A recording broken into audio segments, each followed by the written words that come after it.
জীবনে অনেক রকম দেখেছি। কোনো গুরু বা কোনো টিচার, তাদের ক্রিটিসিজম তারা সহ্য করতে পারে না। মানে তাদের নিয়ে যদি কেউ ক্রিটিসাইজ করে বা কেউ যদি আগের গুরুর কাছ থেকে মানে আশানুরূপ শিক্ষা না পায়, সেটা নিয়ে তার একটু ক্ষোভ থাকে বা কিছু, তখন সে যদি তার নতুন গুরুকে বলে যে না, সে আমার ঠিক আগের গুরুকে ঠিক পছন্দ ছিল না, ঠিকঠাক শেখাতো না, বা আমি যা আশা করেছি সেগুলো পাইনি, সেই সব শুনতে রাজি না। কারণ গুরুরা বলেন যে আম, তুমি আগের গুরু নিন্দা করছো মানে তুমি আমার গুরুর মানে আমারও নিন্দা করবে, মানে আমার থেকে ছেড়ে গেলে তুমি আমারও নিন্দা করবে। এবার এই গুরুই, ওই গুরুরাই, আমি একজনের কথা বলবো না, আমি সবার কথাই বলবো। এই গুরু গুরু এই যে জাতিটা, এই যে গুরু জাতিটা, আমার প্রচুর বন্ধু বান্ধব বলে যে তাদের গুরুরাও তাদের নিয়ে সেম জিনিস করেছে, এবং তারা যে খুব হাইলি ট্যালেন্টেড তারা তারা নয়, মিডিওকার এবং একদমই সাবস্ট্যান্ডার্ড, প্রত্যেকের সাথেই সেম জিনিসটা হয়েছে।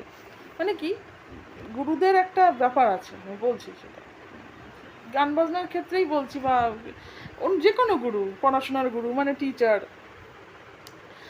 এদের একটা ব্যাপার আছে আমি দেখেছি খেয়াল করে। আমি যদি গানের গুরুর কথাই বলি, হুম, জীবনে তো প্রচুর লোকের কাছে গান শিখেছি, আমি নাম বলবো না কারোরই কিন্তু অভিজ্ঞতা আমি বলতে পারি। আম, এরকম প্রচুর কেসেসে হয়েছে যে কেউ হয়তো মনে করছে যে মানে আমি ধরা যাক আমরা মানে আমি যদি বলি যে না, আমার আমার গুরু আমার নামে নিন্দা করে অন্যদের সামনে, আমার সামনে প্রশংসা করে তাদের, মানে নানান রকম আর কি, মানে এরমও হয়েছে আমার প্রশংসা করছে অন্যদের কাছে, আবার এরমও হয়েছে অন্যের প্রশংসা করছে আমার কাছে, আবার সে উঠে গেলে তার নামে নিন্দা করছে, আমি উঠে গেলে আমার নামে নিন্দা করছে। মানে এই ব্যাপারটাকে, এই যে অনেকে আমাকে বলে না, যে আবার একটা কথা বলতে হবে আমাকে, যে তোমার সাথেই কেন এরম হয়, নিশ্চয়ই তোমার কোনো সমস্যা আছে। এই কথাটা সবাইকেই শুনতে হয়। হুম, নিশ্চয়ই তোমার কোনো সমস্যা, সমস্যা আমাদের কারণ না, সমস্যা হচ্ছে সেই মানুষটা যে এই সমস্ত করে, তার নিন্দা সহ্য করতে পারবে না। এই যে আমি বলছি, এটা তো সত্যি কথা বলছি, আমার যে আমি যে নিন্দাটা করছি সেটা তার সহ্য হবে না, অথচ সে কি করবে, আমি উঠে গেলে আমার নামে নিন্দা করবে, আরেকটা মেয়ে উঠে গেলে তার নামে নিন্দা করবে, আরেকটা ছেলে উঠে গেলে তার নামে নিন্দা করবে। যেই ছেলে কিনা অত্যন্ত মানে অনুগত, গুরুর অনুগত, তার নামেও নিন্দা করে। মানে ও মুখে তো ড্যাশ, তো আমাকে একটা পাঞ্জাবিও দেয়নি, ও তো ন্যাশনাল স্কলারশিপ পায়, ও তো আমাকে একবার একটা পাঞ্জাবি দেয়নি। তারপর এরা বলবে no, I have no expectation. আমাকে আমার একজন বন্ধু বলেছিল যে gurus are very complicated people, you know. কথাটা একদম ঠিক বলেছে, দে আর ভেরি কমপ্লিকেটেড। হ্যাঁ, আমি নিজে দেখেছি, মানে এরমও দিন গেছে যে আহ, এতটা পার্সোনাল লেভেলের, আমি কাকে ব্লক করে রেখেছি, কোন শিল্পীকে আমি ব্লক করে রেখেছি, আমাকে পার্সোনালি ফোনে বললো একদম ঠিক করেছিস, হ্যাঁ সারাদিন মেসেজ পাঠায়, বেশ করেছিস ব্লক করে রেখেছিস। আবার সেই লোকটাই এক ঘর ক্লাসের লোকের সামনে আমাকে বলছে এই যে তুমি ওকে ব্লক করে রেখেছো, it's an unprofessional attitude. The same গুরু, একই লোক দুই রকম কথা বলছে, আমার কাছে একরকম কথা বলছে, ক্লাসের সবার সামনে আমাকে নিয়ে একরকম কথা বলছে। এটা আনপ্রফেশনাল অ্যাটিটিউড। তা কোনটা প্রফেশনাল অ্যাটিটিউড? কোন মেয়ে, এরকমও হয়েছে, আমি নিজে শুনেছি যে কোন মেয়ে কোন আরেকজন গুরু ভাই, তাকে ফেক অ্যাকাউন্ট থেকে মেসেজ করছে, ওই ওই প্রেমপত্র লেখার মতো মেসেজ আর কি, হতেই পারে তাই না, সেটা গোটা ক্লাসের সামনে বলছে।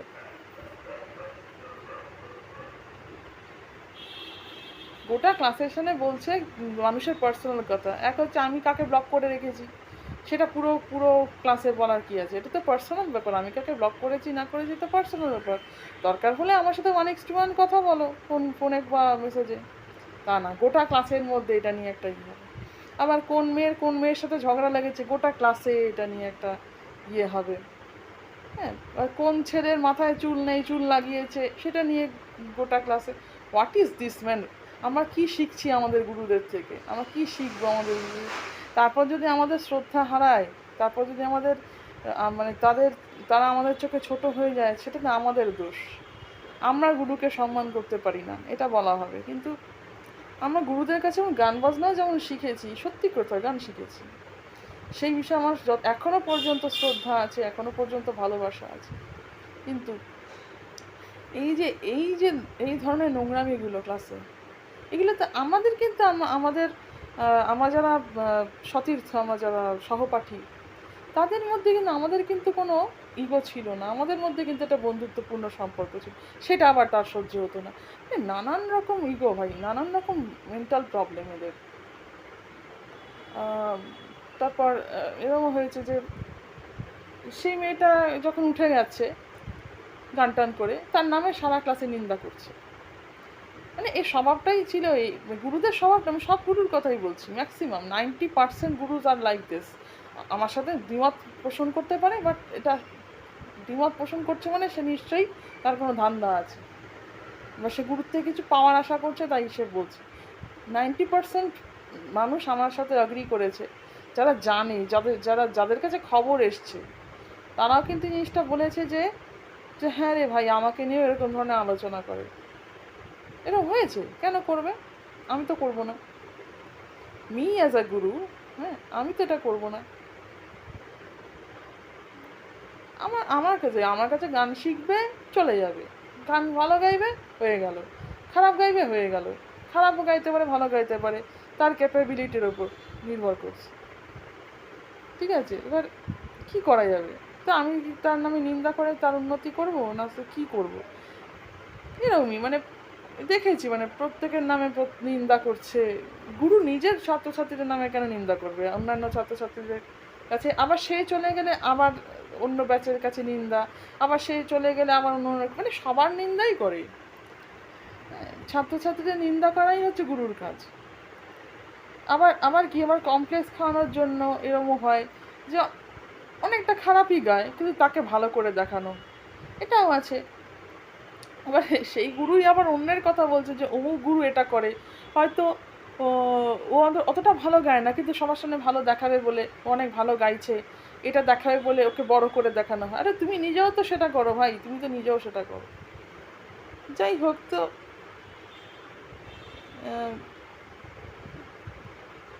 অদ্ভুত জাতি,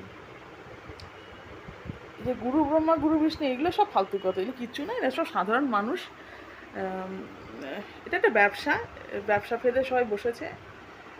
গান শেখানো একটা ব্যবসা, গান শেখানো ইজ আ বিজনেস, লোকে টাকার জন্য করে, আর কিচ্ছু না, এর মধ্যে কিচ্ছু নেই, এর মধ্যে কোনো ভালোবাসা নেই। বা শেখানো অনেকে বলে শেখানো উচিত, তাহলে বিদ্যাটা ছড়িয়ে পড়বে কী করে, এইসব বেকার কথা, কিচ্ছু না। টাকার জন্য লোকে গান শেখায়, কার ঠেকা পড়েছে গান শেখাবে? এমনি যে শেখার সে নিজে ঠিক শিখে নেবে। হ্যাঁ, যাই হোক, তো যেটা বলছিলাম আর কি, এরাই বলবে গুরুদের শ্রদ্ধা করে না, গুরুরা কি সত্যি গুরু? একজন গুরু কেন এই ছাত্রী উঠে গেলে ওই ছাত্রীর কাছে তার নিন্দা করবে, ওই ছাত্র উঠে গেলে ওই ছাত্রের কাছে নিন্দা করবে? নিজের চোখে দেখা এগুলো আমাদের।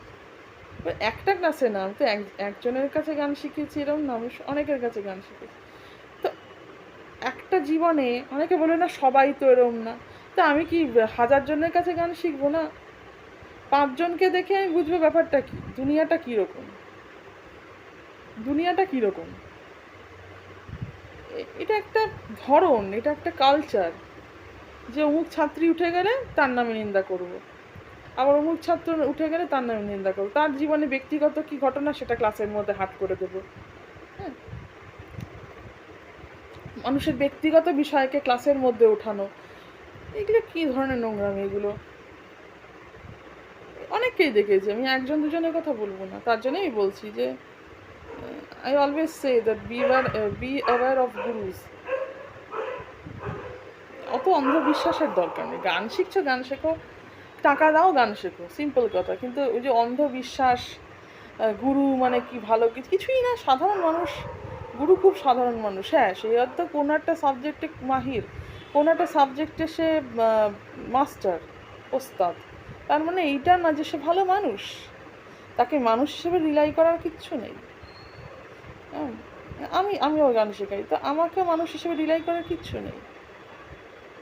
আমি গান শেখাই, আমি গান করি, আমি ভালোবাসি গান গাইতে, আমি গান শেখাই, টাকা রোজগার করার জন্য গান শেখাই।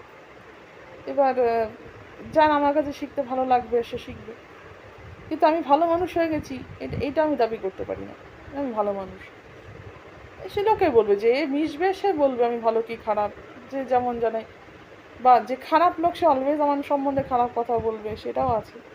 কেন আমি সাধারণত লোকের খারাপ করি না, আমি করি না। কেউ বলতে পারবে না আমি কারো আজ অব্দি কোনো ক্ষতি করেছি। যদি কেউ বলে থাকে সেটা আমি মিথ্যে কথা বলবে, সে হয়তো আমার কোনো ক্ষতি করার চেষ্টা করেছিল, করতে পারেনি বলেই সেটা বলবে। যাই হোক, আমি আমি যদি অতটা খারাপ হতাম তাহলে এই কথাগুলো আমি বলতাম না। এই কথাগুলি বলছি এটাই কারণ যে আমরা যেভাবে সাফার করেছি আমাদের পরের জেনারেশন যেন সেভাবে সাফার না করে, আর এত বিশ্বাস না করে মানুষকে। মেইন বিষয়টা হচ্ছে জীবনে বিশ্বাস না করাটা। যে যত বিশ্বাস করবে না সে তত ভালো থাকবে। হ্যাঁ, তাই বলে অকারণ সন্দেহ করবে ব্যাপারটা তা না, সেটাও একটা বাতিক। বিশ্বাসও যেমন একটা, অতিরিক্ত বিশ্বাস যেমন একটা মানসিক রোগ, অতিরিক্ত অবিশ্বাসটা মানসিক রোগ। বিশ্বাস অবিশ্বাসের মাঝখানে থাকাটা ভালো। হ্যাঁ মানে অ্যাটলিস্ট মানুষের প্রতি। হ্যাঁ, থিইজম একটা অন্য বিষয়, যেটা জানি মানে সেটা অন্য জিনিস, কিন্তু মানুষের প্রতি যে বিশ্বাস বা অবিশ্বাস, সেটা মিডিওক্রিটি থাকাটাই ভালো, সেটা মিডিওকার জায়গায় থাকাটাই ভালো। মানে কারোর প্রতি একেবারে আনুগত্য থাকতে হবে না, বা কারোর প্রতি একেবারে চূড়ান্ত সন্দেহের দৃষ্টিতে দেখা, সেটাও দরকার নেই। কিন্তু হ্যাঁ, চোখ কান মাথা খোলা রাখতে হবে, কে কী বলছে তার ধরন, অবজারভেশনটা থাকা উচিত, সন্দেহ নয়। সবার প্রতি একটা অবজারভেশন থাকা উচিত, যেটা আমার আছে। আমার এটা ছোটোবেলা থেকেই ছিল, আমি অবজার্ভ করতে পারি মানুষকে ভালো, আমি অবজার্ভ করি। হয়তো মানুষ বোঝে না, হ্যাঁ আমি যে অবজার্ভ করছি সে সেটা বুঝতে পারছে না, কিন্তু আমি সবই দেখছি, সে যে কী করছে সেটা আমি জানি। কিন্তু বোকার ভান করে থাকতে হয়, তাই করে থাকি আর কি। আমি সবই বুঝি, বুঝি না এমন কিছু কমই আছে, বুঝি না খুব কম জিনিসই আছে, বুঝিটাই বেশি। অনেকে মনে করো তো বুঝলো না, হ্যাঁ হ্যাঁ আমি বলছি তো, আমি তো গুরু তাই আমার কথা ঠিক মেনে নেয়। Why man, you are first a human being, then you are a guru. তো মানুষের চরিত্র তো থাকবেই, তারপর তুমি গুরু, তুমি একটা সাবজেক্ট শেখাচ্ছ, ব্যাস দ্যাটস অল। মানে এমন না যে মানে সেই সাবজেক্টটা তো সে এমন কিছু এক্সপার্ট, সেটাও না, সেটাও না। তা হ্যাঁ, মানুষের থেকে তো কিছু শিখতে হয়, কিছু কিছু জিনিস শিখতে হয়। মানে যদি এমনও হয়ে থাকে, মানে গুরুর ট্যালেন্ট যদি ছাত্র বা ছাত্রীর থেকে কমও থাকে, তবুও সে গুরুর থেকে শিখতে হয়। তো নিজের ট্যালেন্টটাকে আরও শান দেওয়ার জন্য কম ট্যালেন্টেড লোকের থেকেও কিছু শিখতে হয়, কারণ সে জিনিসটা জানে কী করে করতে হয়, সে হয়তো শিখেছে বাকায়দা, যেটা আমি শিখিনি। এবার আমার ট্যালেন্ট দিয়ে ওটা আরও বেড়ে যাবে, সেই জিনিসটা আরও বেড়ে যাবে। তো এটা হয়, দেয়ার আর পসিবিলিটিস। কিন্তু কারোর কাছে কিছু শিখছি মানেই সে তো আমাকে বিনা পয়সা শেখাচ্ছে না, শেখাতেও না, সে তার পয়সার জন্য সে শেখাচ্ছে। আমি যদি কাউকে শেখাই পয়সার জন্য শেখাবো, কারণ আমি কোনো ছাত্র বা ছাত্রীকে আমার অনুগত করতে চাই না, হোক আমি চাই না, আই জাস্ট ডোন্ট ওয়ান্ট, মানে যে তারা আমার আমার আমার প্রতি খুব শ্রদ্ধাশীল হোক, নো, আমার সেই চাহিদাই নেই, একদমই না, কখনো থাকবেও না। কারণ আমি যেটা নিজে নই, আমি সেটা চাইবো না যে আমার, আমি যেহেতু নিজের মাথা বিক্রি করিনি কাউকে, আমিও চাইবো না আমার স্টুডেন্টরা আমার কাছে মাথা বিক্রি করে থাকে। আমাদের গুরুরা চাইতো যে মাথাটা বিক্রি করে দিই, চাইতো, বলতো যে কারোর কাছে একটা শোকতে হয়, যে আই ম্যান, তুমি কে তোমার কাছে শোকবে কেন? যাই হোক, অনেকে বলে যেটা পাচ্ছ সেটা অমূল্য, কিচ্ছু অমূল্য না। এই ইন্টারনেটের বাজারে নাথিং ইজ অমূল্য। অমূল্য তোমার ট্যালেন্ট, অমূল্য যে মানুষটা খুব ট্যালেন্টেড, যার ট্যালেন্ট আছে সে ঠিক শিখে নেবে, ঠিক শিখে নেবে সে। আমি আমি বলে দিচ্ছি, আমি নিজে বলছি, আমি এমন কিছু রাগ গাই যে রাগগুলো শুনে কেউ আজ অবধি ধরতে পারেনি আমি রাগটা কারোর কাছে শিখে গিয়েছি না শুনে শিখে গিয়েছি। কোন রাগটা আমি বাকায়দা শিখে গিয়েছি আর কোন রাগটা আমি শুনে শিখে গিয়েছি কেউ ধরতে পারবে না। কেউ আজ অবধি পারেনি কেউ ধরতে। অনেক এক্সপার্ট শুনেছি, ধরতে পারেনি, পারবে না।